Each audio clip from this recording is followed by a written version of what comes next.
Chers internautes, bonjour et bienvenue sur la Bible au quotidien.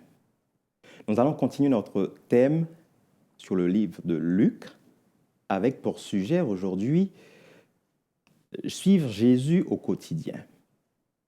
J'ai avec moi sur le plateau les pasteurs adventistes, pasteur Jean-Jacques Chaffograc. Bonjour, pasteur. Bonjour.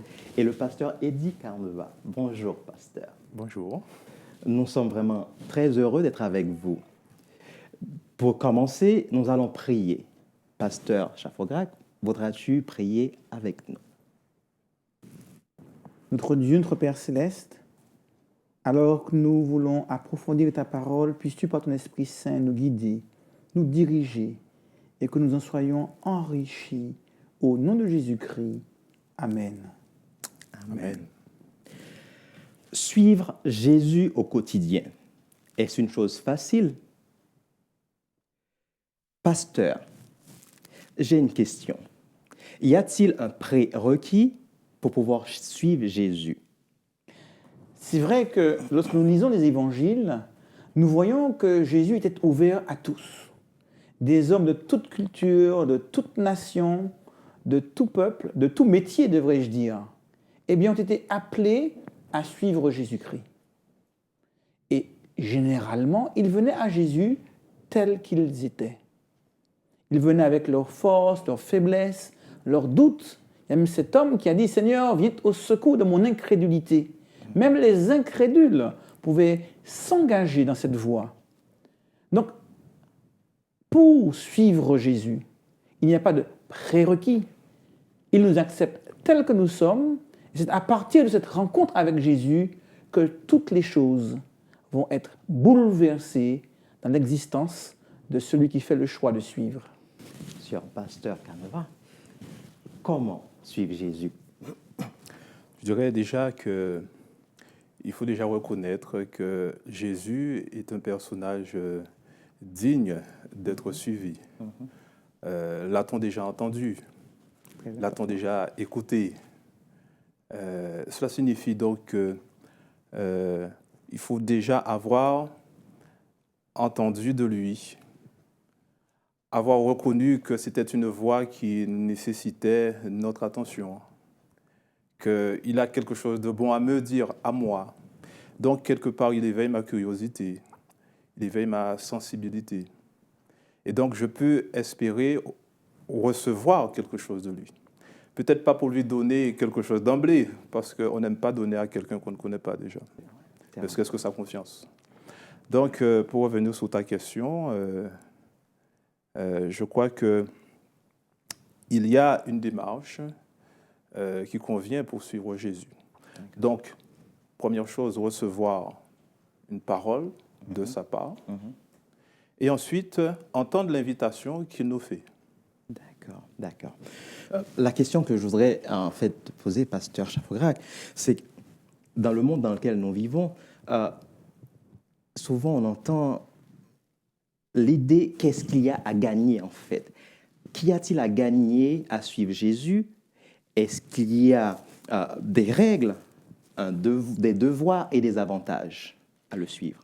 C'est vrai que la Bible est claire sur le fait que toute la divinité était impliquée à la création. Dieu le Père, Dieu le Fils et Dieu le Saint-Esprit.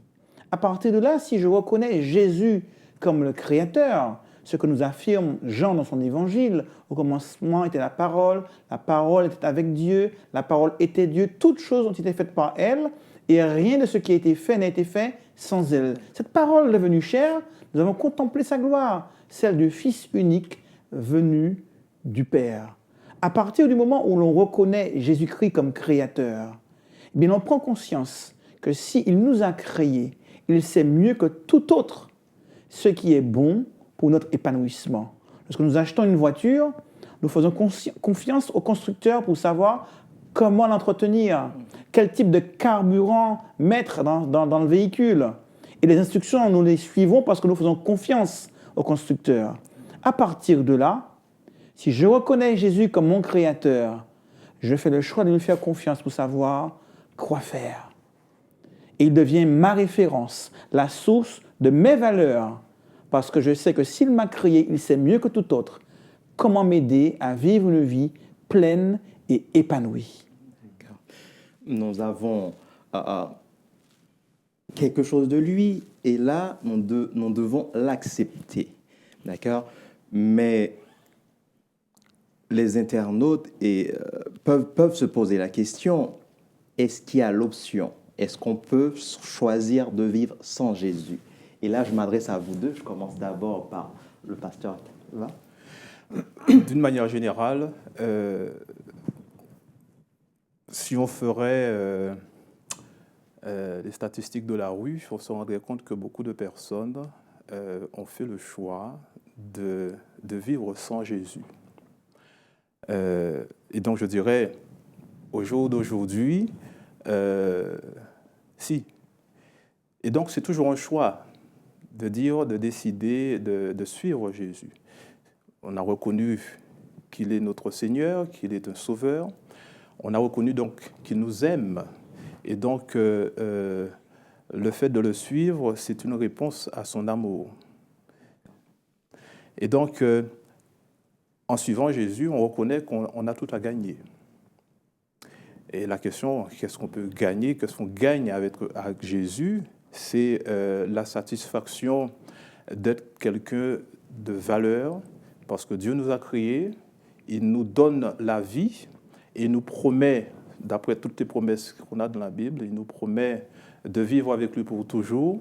Il nous promet que les aléas auxquels nous sommes confrontés, l'injustice, la souffrance, tout cela, à un moment donné, va s'arrêter. Et dans nos difficultés de chaque jour, il nous assure de sa présence, de son soutien. Et les défis qui sont là à côté de nous, eh bien, nous pouvons les traverser, les montagnes, nous pouvons les traverser avec la paix. Et le plus important, c'est néanmoins aussi d'avoir l'assurance de son amour. Et oui, je le dirais, on peut vivre sans Jésus, mais on vit mieux avec Jésus.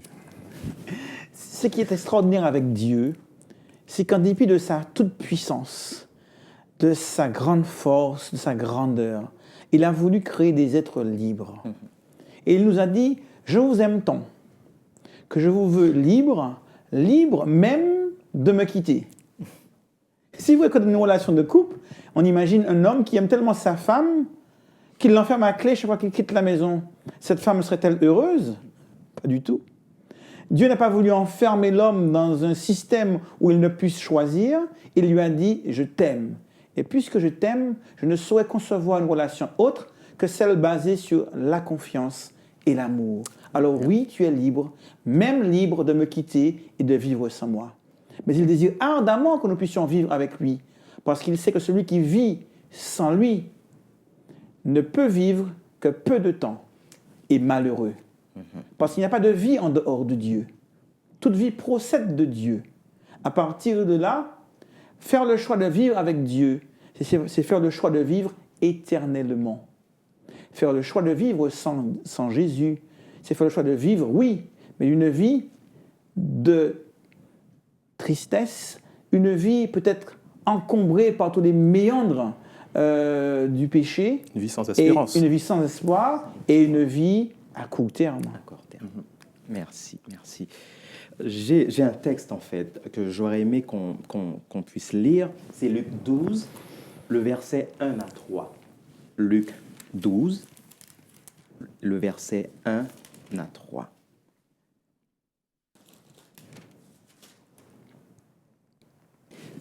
Tu pourras lire, pardon. Sur ces entrefaites, les gens s'étant rassemblés par milliers, au point de se fouler les uns les autres, Jésus se mit à dire à ses disciples, « Avant tout, gardez-vous du levain des pharisiens, qui est l'hypocrisie. Il n'y a rien de caché qui ne doive être découvert, ni de secret qui ne doivent être connus. C'est pourquoi tout ce que vous aurez dit dans les ténèbres sera entendu dans la lumière, et ce que vous aurez dit à l'oreille dans les chambres sera prêché sur les toits. »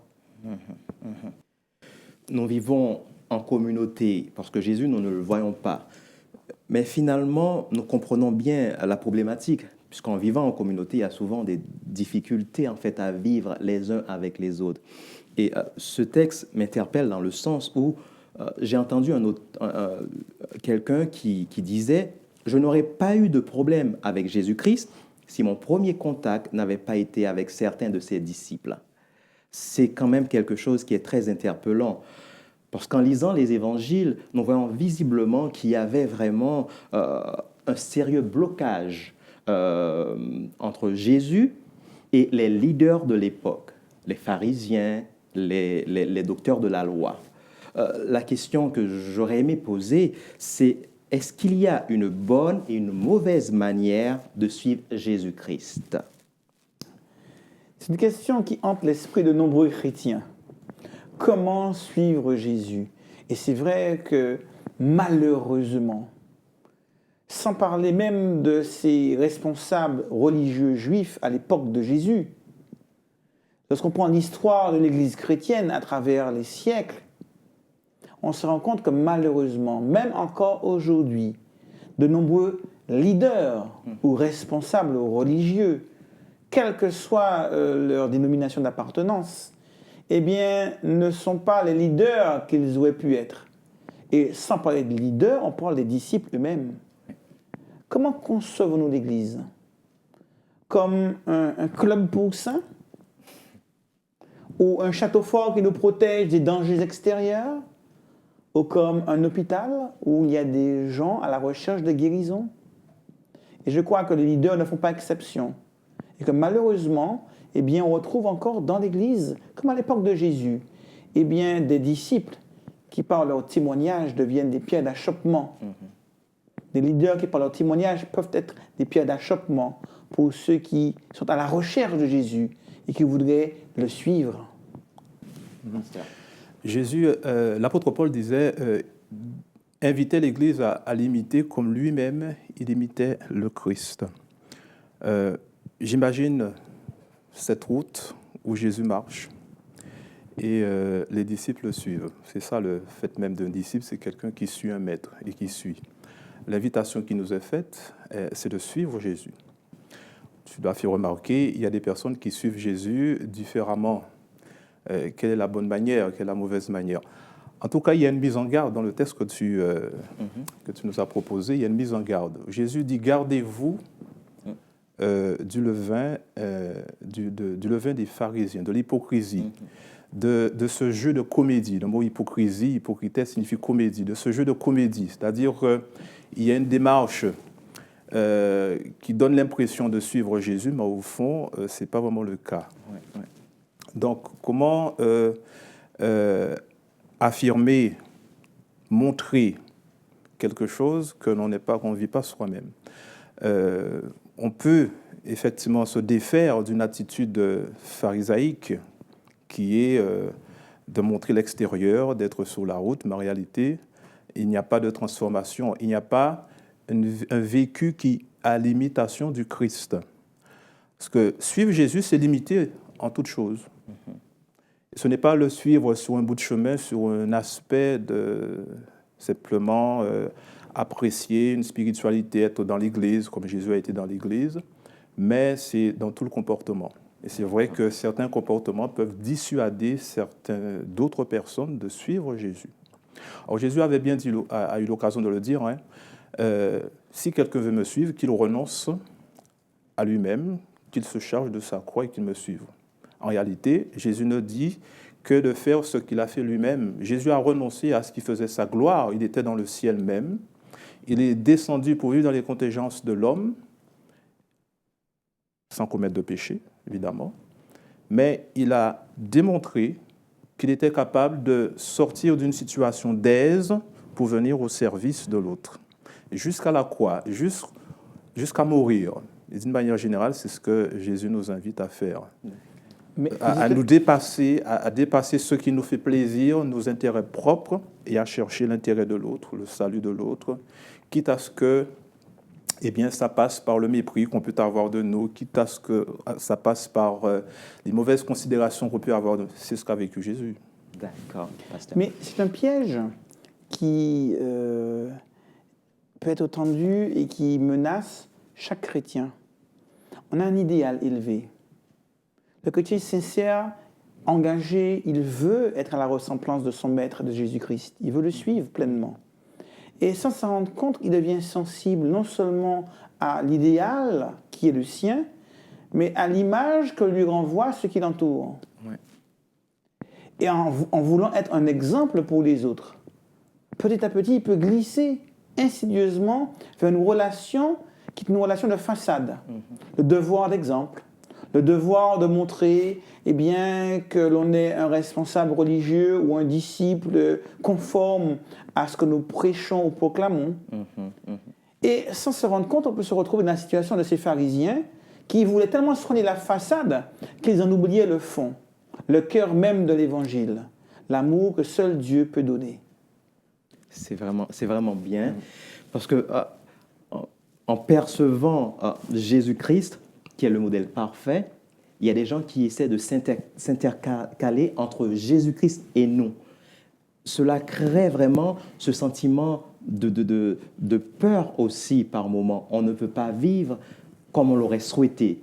On ne peut pas aller vers Christ de la manière dont lui, il avait planifié pour nous en quelque sorte. Et cela nous hante aussi et ça fausse aussi le cheminement qu'on devrait avoir en quelque sorte. Et l'un des indices pour sortir de cette spirale, c'est déjà apprendre auprès de Dieu l'humilité. L'humilité. Dieu m'a accepté tel que je suis. Et si le Créateur parfait, tout-puissant, m'a accepté tel que je suis, alors il m'ouvre la voie pour que je puisse apprendre à m'accepter tel que je suis. Et à cheminer avec lui, non pas en cherchant à travailler une façade pour que l'image que l'autre me renvoie puisse me conforter dans ma religiosité, mais pour être vrai et authentique dans cette relation avec mon Seigneur, qui m'accepte tel que je suis, pour qu'il puisse m'aider à progresser sur les axes de progrès qu'il me propose. Amen. J'ai deux versets en fait que j'aurais aimé qu'on puisse lire. C'est le verset 8 et le verset 9, toujours du même chapitre. Je vous le dis, quiconque se déclare publiquement pour moi, le Fils de l'homme, se déclarera aussi pour lui devant les anges de Dieu. Mais celui qui me reniera devant les hommes sera renié devant les anges de Dieu. Waouh! C'est vraiment une belle promesse en fait. Mais aussi, il y a le revers en fait de cette promesse. La question en fait que j'aurais aimé poser, vous savez, que veut dire reconnaître Jésus-Christ devant les hommes? Reconnaître Jésus-Christ devant les hommes. Dans Actes chapitre 1er, quand Jésus a quitté ses disciples pour être enlevé vers son Père au ciel, il leur a dit « Vous serez mes témoins ». C'est le rôle premier du disciple, être un témoin. Un ambassadeur, un représentant, quelqu'un qui atteste de la présence de Jésus à l'œuvre encore dans le monde. Vous êtes la lumière du monde. Jésus l'avait d'abord dit pour lui, je suis la lumière du monde pendant que je suis dans le monde. Mais moi, je m'en vais partout parce que je ne peux pas être partout à la fois. Évidemment. Mais Jésus, il est tout-puissant, omnipotent. Mais tant qu'il était humain, il ne pouvait apparaître que dans nos doigts à la fois. Mais Jésus donne son esprit à chacun. C'est dans cette perspective qu'il dit, vous serez mes témoins grâce à mon esprit en vous. Et à ce moment-là, mais partout où vous serez, mais vous allez manifester ma présence. La présence de Dieu, la présence de l'Esprit de Dieu en nous, eh bien, rend compte de notre manière d'agir, une manière d'agir qui ressemble à celle du Christ. Donc, c'est la manière de voir que Jésus est encore bien vivant et à l'œuvre dans le monde. Lorsque le chrétien que je suis, dans son caractère, dans sa manière de parler, dans sa manière de vivre, alors c'est vrai que c'est une image au monde, même dans sa manière de vivre, dans son foyer, dans sa maison, là où... alors c'est vrai, on vit une vie publique, mais on a aussi une vie privée. On n'est pas seul, isolé sur une île déserte, mais on est aussi dans son foyer, dans son voisinage. Et là aussi, on nous voit vivre. Quelle incitation ça produit chez les autres. Comment les autres nous reconnaissent-ils? Dans sa manière, être témoin, être ambassadeur, et surtout dans notre manière de vivre, nous devrions transpirer Jésus-Christ en quelque sorte, pasteur. Il est dit, vous serez mes témoins. Quel est le rôle d'un témoin? Un témoin témoigne de ce qu'il a vu, de ce qu'il a entendu. Si je n'ai pas une communion profonde avec Dieu, si je ne connais pas Dieu, si je ne le vois pas avec des yeux qui vont au-delà de ces yeux physiques que j'ai, si je ne l'entends pas au-delà de ces oreilles que Dieu m'a données, comment pourrais-je témoigner? C'est important. Seul celui qui a une relation sincère et authentique avec Dieu peut témoigner de la puissance de Dieu agissant en lui. Une ambassade ou un ambassadeur, très souvent dans un pays étranger, est là pour représenter les caractéristiques, les plus belles caractéristiques de son pays. Il représente son pays à l'extérieur. En tant que chrétien qui vit dans un monde hostile, dans un monde qui n'est finalement pas le nôtre, nous sommes héritiers du royaume et quelque part nous sommes déjà dans le royaume des cieux, mais nous vivons sur terre. Et donc nous devons représenter les clés, nous devons avoir les clés du royaume de Dieu, nous devons représenter ce qui fait ses valeurs, ses vertus.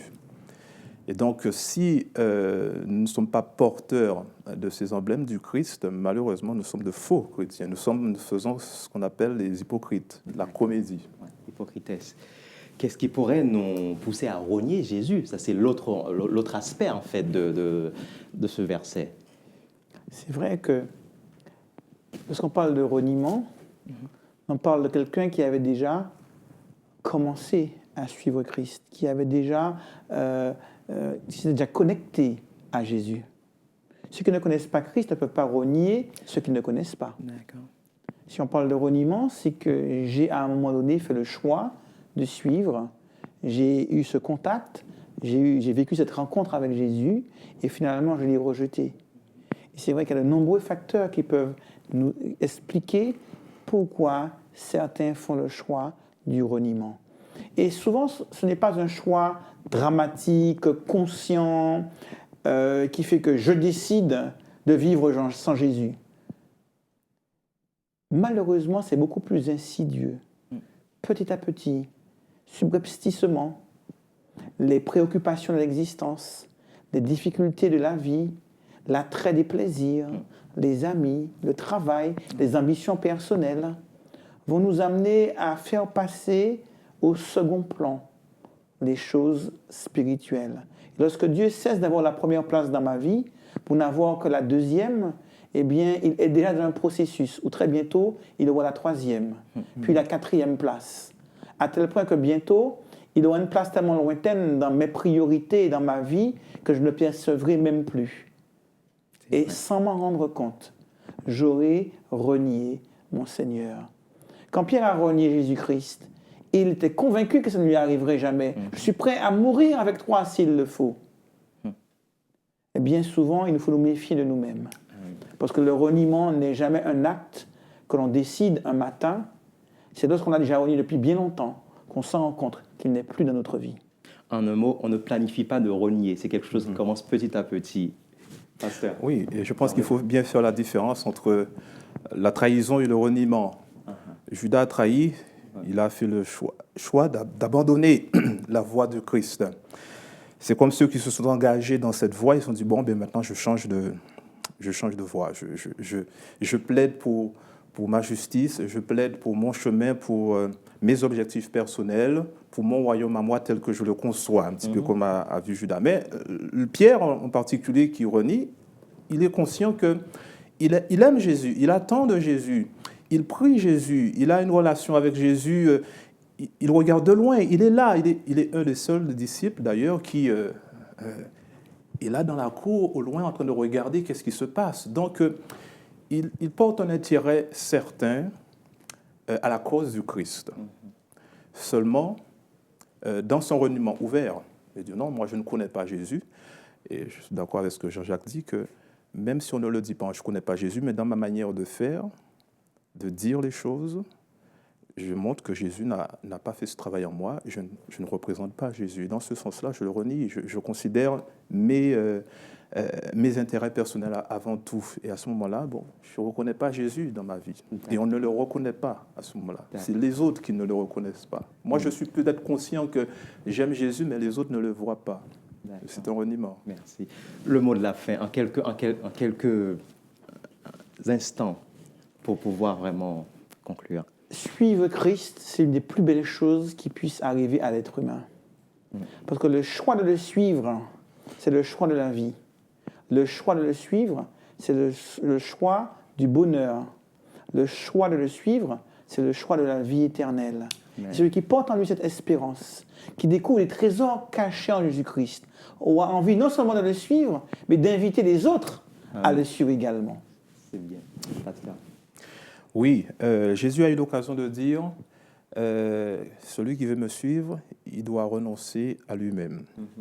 Il ne doit pas regarder en arrière. À certains, dans Luc chapitre 9, certains qui considéraient qu'ils pouvaient suivre Jésus. Est-ce qu'il a bien réfléchi à ce choix? Qu'est-ce que ça exige de ma part? Sans regarder le passé, sans la crainte de l'avenir, sans même les soucis du présent.